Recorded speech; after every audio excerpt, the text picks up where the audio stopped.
mortgage rates have gone up, and people out there everywhere are asking, what can I actually afford in today's real estate market? Today, we are joined by one of Cincinnati's top real estate lenders, and we're gonna break down the actual math. So whether you're making $60,000, $100,000 or more, we're gonna actually break down what can you afford in this market. Let's get into it. Stanio Clanio, what is going on? Welcome back into the channel. Today we are joined by our trusted lender partner, Matt Pfleger from UMC Capital. Matt, thank you for joining us today. Yeah, it's a pleasure to be here. I'm looking forward to this conversation. I am too, because the people want to know the truth. We're not going to sugarcoat things. We're going to kind of break down the numbers and give us an idea of what's happening in the current landscape from mortgage rate standpoint, and help them understand what can you actually afford if they're wanting to buy a house today. So let's start with that. What is happening right now in terms of mortgage rates, and if people are wanting to buy a house, what should they expect? Oof. Well, okay, I think if you've been reading news articles, that can be a little bit dangerous. But what we see on our side is average rates at the moment are anywhere from 6.8 to 7 when you're not talking about any additional costs. Mm-hmm. And I think the word of the past 6 to 12 months is volatility. We can get into that. But I think if you are looking to buy, whether it's your first time buying, speaking to first-time buyers right now, they just released the Q1 data. Yeah.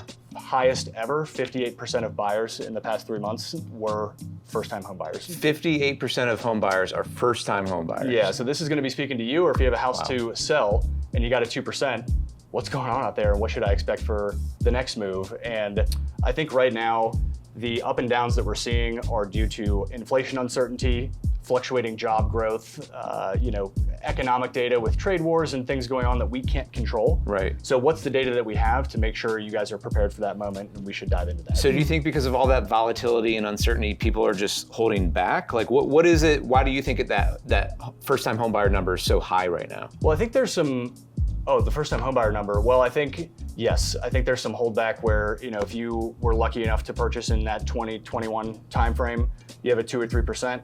Maybe you feel handcuffed, you don't want to move, or maybe you turn that into an investment property.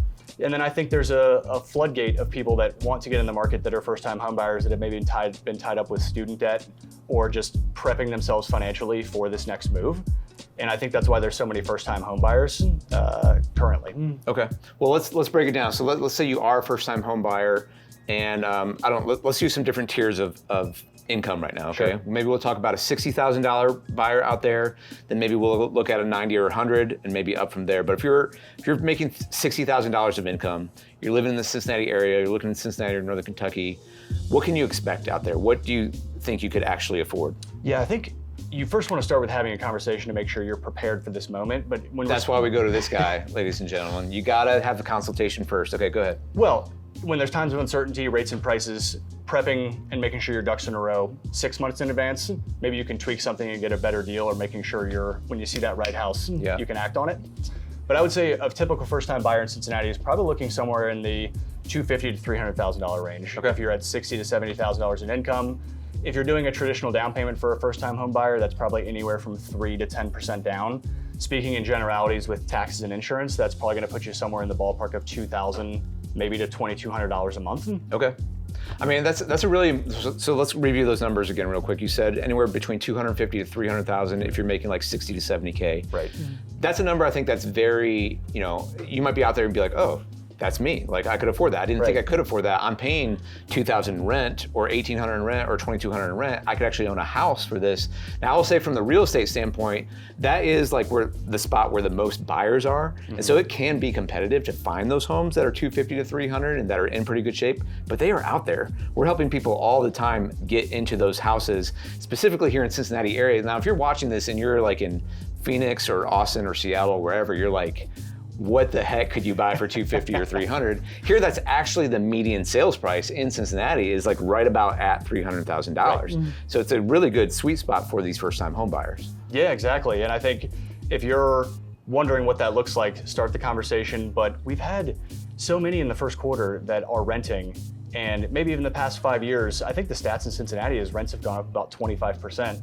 So if you're renting at $2,000 now, and you could get a house, let's say at 7%, but fix in that cost of living, well, 5 years from now, your payment's gonna be the same, as opposed to if that trend continues, maybe your rent in 5 years is $2,500. Yeah, that's a really important point. I mean, and you can play this argument either way, I think, based on your lifestyle. If you wanna rent your whole life and you wanna kind of take that money and do other things with it, I get it. Like that's a lifestyle choice. But to know that you can take that same money and buy the house and earn the equity, there's a lot of people I've talked to back in 2020 pre-COVID who are like, dang it, why didn't I buy a house there? Because they're kicking themselves for all the equity that they missed out on, plus the lifestyle of actually owning your own place and doing what you want to do with it. There's a lot that comes with that home ownership piece. So, okay, those are very interesting numbers. And so in terms of that person, anything else you would want to say to like first-time home buyers of what they should do to kind of prep or have that conversations or things they should be doing right now to get ready to buy a house? Start the conversation as early as possible. There are so many times where before we actually open a conversation, someone will do something, they're all excited, they come to me and actually we should have tweaked it this way or that way. And the sooner you have that conversation, when you have that client consultation, directing them in the right spot to make sure that their plan is in place. If you're a first-time home buyer, focus on that, you'll be in a great spot. Yeah, and I think for whatever reason, people are, somewhat timid to have that conversation with a lender. They think maybe it's gonna pull on their credit, it might hurt them in some way. Does this cost them anything if they have this conversation with you? No cost, and there are plenty of options now. A huge thing that people are watching out for as they're working on their credit is there gonna be any negative impact? If you take a look at some of these pre-approvals or different options that might be out there, there are soft pull credit options, won't even count as an inquiry, or even if you're in the shopping process and actually under contract, you can pull your credit with 5 different lenders at the same day. As long as you're clustering those together, there's not gonna be any negative impact at all. Okay, I think that's huge, because then at least if something pops up, you can be ready to shop on it. Exactly. Otherwise, if a home pops up and you're like, that's the one, you can't do anything about it if you haven't gone through that process, gotten that pre-approval letter, and know that you're qualified to actually purchase the home. Right, and I think to the last point, with first-time home buyers, this is gonna tie in with everybody else as well. Prepping yourself to what are the numbers gonna be today, because there's been so much data, rates and prices are a little bit high, right? Yep. Or at least higher than they've been the past couple of years. And I think there's been a few surveys now, this is good to know, that the magic number everybody's waiting for is getting rates in the high 5s. And so we know from our experience through years of doing this, if that happens and the floodgates open and there's 3 times as many buyers out there, that home you wanna go buy is now gonna be X amount of dollars higher. Right. So if you could fix in your cost of living now and avoid that bidding war, it could be good. It's a very important point to make, because a lot of people say, well, I'm just waiting for the rates to go down. Yes. We hear that a lot. I'm waiting, I don't want to buy right now, I'm waiting for the rates to go down. But what you might be missing out on is the equity that's happening in the home right now, because we have yet to go down in the Cincinnati market. There might be other markets around the country that are going down. It's not happening here. So the price of the home is going up. And like you said, if those rates do come down, yes, you might have a cheaper rate, but your monthly payment might actually be higher because the demand is going to flood in and raise the prices of the homes even higher. And with more demand, more competition, it's going to be even harder to find the house that you want and purchase that house. So that's, there are trade-offs. I understand people are always waiting, but we always say if it's right for you in the right time and you can afford it, that's the time to buy the house. Timing the market is incredibly difficult to do. Right. Okay. All right. So we've talked about that first-time home buyer, that kind of $60K in that range of $250,000 to $300,000. Let's bump up to like a $100K buyer. What does that look like in terms of what they could afford in the Cincinnati market? Oof, I would say it depends on the area. So if you're looking Kentucky, Ohio, east side, west side, you're going to have differing property tax rates, differing prices in those neighborhoods. So I would say, if you're around, let's even go, I think the average income in our area is maybe 105. So if you're around the average family, maybe 100 to 120. Maybe a dual income family. Yeah. Yep. I would say, in the ballpark of 400, maybe up to 550, depending on your scenario. And if we go with that top line budget for maybe a move-up buyer, right? Already owns a house, need more square footage for their family, growing family, whatever the situation may be. If you're averaging, first-time buyers maybe 3 to 10%, let's just say that move-up buyer has a little bit more, doing 15% down. On 550 with taxes and insurance, you're probably somewhere in the ballpark of, 3,200 to 3,500, depending on the scenario. Okay, and you said 400 to 550 range? Yeah, and the number's probably based on more 5 to 550, I would say. Okay, you mentioned down payment. Can we talk about that for a little bit? How much does that, the magic number is 20%, right, to avoid PMI, which is kind of an additional fee that comes with it, or private mortgage insurance. But how many people are getting 20% down these days? It's not as common as it used to be, but I think it's also because it's a misnomer. People think that even if they're a first-time buyer or not, they need 20, 25% down. Simply not the case. If you can afford it, do it. Yeah. The less you borrow, the better. However, some of those online calculators, terrible. So, do you want to name names? Yeah, I shouldn't. I'll get in trouble. But if you're looking at these calculators online, the rates, the taxes, they could be wrong. But the one that's wrong the most often is PMI or mortgage insurance. So you look at some of these calculators and they might say $200 a month for PMI at 10% down. We just had a client this week that's putting 10% down. Their PMI is $34 a month. So when you're looking at the cost-benefit analysis, if you have the money, do it. But if you don't have the money, don't stress. There's an option out there for you that's not very expensive. Okay. And so you got different options that and products that you can offer, and there's kind of a sliding scale. And that goes back to having that conversation with you, right? Is it better for them to kind of come to you and say, here's what we can afford monthly, and then you find the right product, or is it find the right product and then how does that work when you're talking with your clients? I always look at it like a big puzzle. So, somebody else is going to have a very different set of puzzle pieces.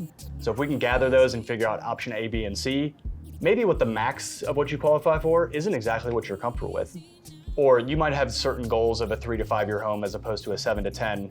Putting all those puzzle pieces together and then figuring out how to find the best solution, that's what I love. Got it. Okay, so we talked about incomes around 60,000. We talked about incomes around 100,000. What's maybe the next tier up, and what could they afford in the Cincinnati market? Well, I would say the next tier up in Cincinnati is probably in the range of 175, 200,000 plus in average household income. Yep. The luxury market here in Cincinnati probably starts somewhere in the ballpark 700,000 to 800,000 plus. So let's just use 800,000 as an example. Maybe these clients or borrowers have accumulated some extra funds over the past few years and have a little bit more of a down payment. So in this scenario, let's say 800,000 with 25% down. I would say depending on north or south of the river, what the property taxes are, you're probably in the ballpark of plus or minus a few $100, around $5,000 a month. Okay.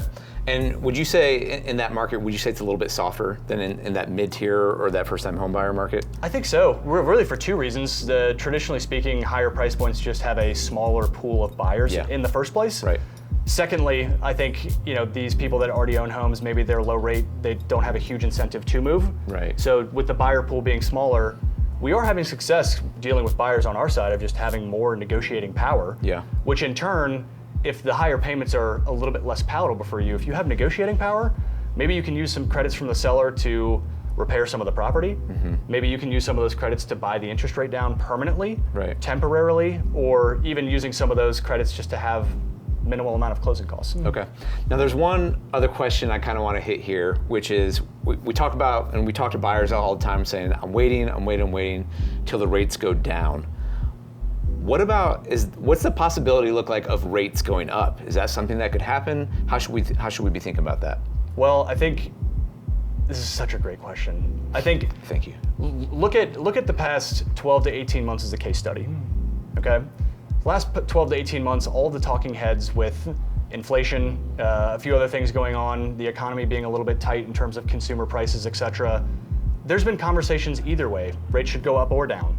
Well, they've been pretty sticky over the past 18 months, right in that 6 to 7.5 range, and they're not really moving even though there's all this economic uncertainty. Right. So even just yesterday, shooting this on Thursday, the Fed decided yesterday to hold the rate steady. They're not cutting. So I think there's pressure both ways. And if you're trying to time it out, 18 months ago, if you could have bought a house for $300, it's probably worth $340 now. Wow. So if you're waiting any longer, you got to decide what's the right time for you and does it fit your budget?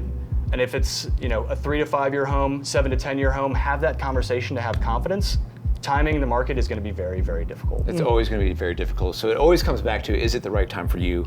Can you afford it? Does it make sense for you and your situation right now? Right. All right, man, Matt, thank you so much. As you guys can see, it's awesome to actually have an expert in the room who studies this stuff every day, who knows what he's talking about, knows where it's going.